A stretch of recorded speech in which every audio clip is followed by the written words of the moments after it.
السلام علیکم ورحمۃ اللہ وبرکاتہ۔ اس ویڈیو میں ہم سورۃ التغابن کی پہلی 4 آیات لفظی ترجمے کے ساتھ پڑھنا شروع کرتے ہیں۔ اعوذ باللہ من الشیطان الرجیم۔ سورۃ التغابن مدنیہ، سورۃ تغابن جو ہے یہ مدینہ منورہ میں نازل ہوئی۔ بسم اللہ الرحمن الرحیم۔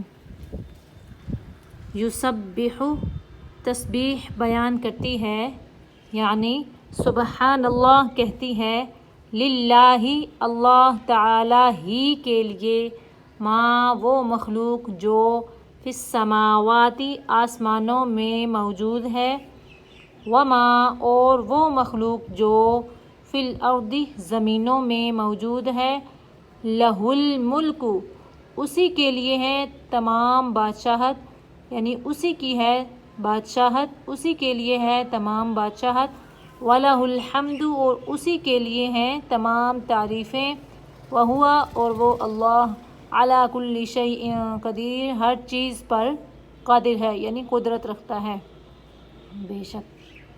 هُوَ الَّذِي وہ ذات پاک جس نے خلق پیدا کیا، کم تمہیں، فَمِنْكُمْ پس تم میں سے، کافرun کافر بھی ہیں یعنی انکار کرنے والے بھی ہیں، وَمِنْكُمْ اور تم میں سے، مؤمن مؤمن بھی ہیں یعنی ایمان لانے والے بھی ہیں، واللہ اور اللہ تعالی، بما تعملون ان اعمال کو جو تم کرتے ہو، بصیر دیکھنے والا ہے بے شک۔